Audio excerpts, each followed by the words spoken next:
有冇搞錯？最後一場都要坑鑊我？Jose Aldo 最後一場比賽嘅爭議性判定可以點樣解讀呢？大家好，歡迎嚟到熱鬥技研社嘅熱鬥快訊，我係 Anthony。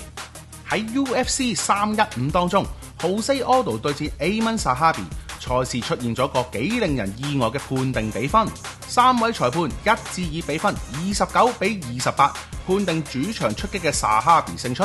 於是網上有人就開始討論，明明 Aldo 頭兩回合打得咁好，點解都判佢輸啊？最慘嘅係上一次喺 UFC 307，Jose Aldo 對上 Mario Bautista， 老國王全場睇住嚟食嘅狀況之下，又係以 split decision 判咗 Jose Aldo 輸。喂 ，UFC 係咪有心玩老國王先？係咪有心玩嘢？我哋就唔知啦。不過我哋今次用另一個角度，以 MMA 賽事嘅計分準則，嘗試解讀下 Jose Aldo 最後一場比賽點解俾人判咗落敗呢？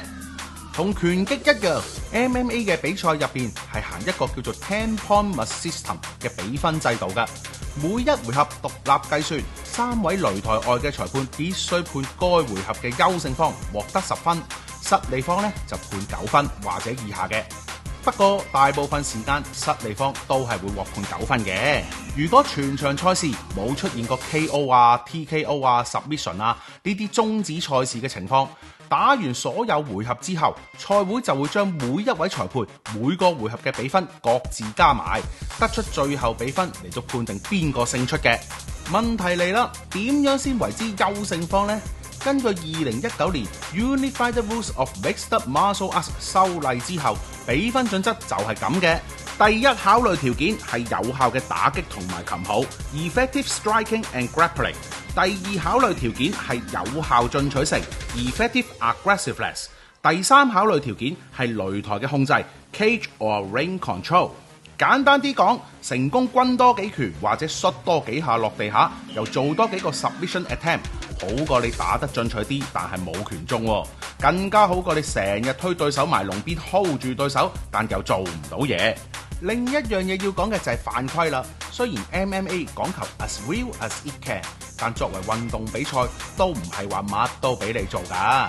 Unified Rules 就列明咗27種犯規動作或者行為，後槌、插眼、叉鼻、挖喉嚨就當然唔得啦。攻擊下陰都係犯規動作之一。所有犯規行為，輕則警告，再嚟就罰分，太嚴重嘅直頭取消資格啊！不過就算真係出現犯規狀況，都只能由擂台上嘅拳證判斷係咪犯規。拳證覺得係犯規，就會同場邊嘅計分員講扣分啦。如果擂台上嘅拳證冇判到係犯規，擂台下嘅裁判係唔應該自行扣分嘅。講咗一大堆規矩之後，我哋又點放翻落去 Aldo 對 Zahabi 呢場比賽呢？首先睇咗三位裁判嘅 scorecard 先，三位裁判嘅比分都係29-28，而三位裁判都係喺第一回合俾 Aldo 10-9，第二、第三回合俾 Zahabi 10-9嘅。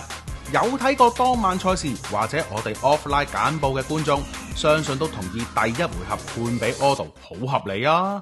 老國王打中 Zahabi 咁多下，第三回合判俾 Zahabi 就更加合理啊！Aldo 初頭就係威係勢，但爆咗胎之後就俾 Zahabi 報仇咁報，所以最關鍵嘅係第二回合嘅比分發生乜事啦？睇翻數據，第二回合 Zahabi 嘅 significant strike 有26次。而 Aldo 就差一下得25次啫，真係一擊之差就當贏。大家要留意 significant strike 同 effective strike 係相似但不相同嘅概念嚟㗎。significant strike 某程度上只係指打得中， effective strike 個定義就遠比打得中仲要打得重更加深奧。詳情自己睇翻 Unified Rules 啦嚇。所以另一個角度就係 Zahabi 嘅打擊係咪有效過 Aldo 呢？睇翻第二回合嘅打擊分佈圖 ，Zahabi 有19次擊中頭部，相反老國王就只係得17次啫。哪怕老國王有6下 body shot， 而 Zahabi 就得3次啫。三位裁判可能認為 Zahabi 嘅打擊更加深奧地有效啊，就齊齊判咗呢個回合 Zahabi 勝出啦。又係裁判認為啊？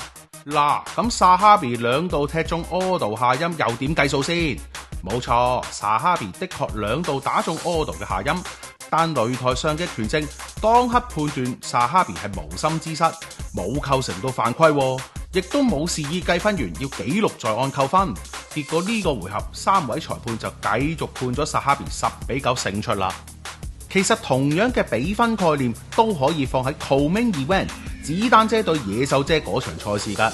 雖然野獸姐由第2回合開始就成日推咗子彈姐埋籠邊做 cage control， 但綜合 total strike、significant strike 同 takedown 數據而言，子彈姐有3個回合都係佔優嗰個，所以3位裁判都以48-47一致判定子彈姐勝出嘅。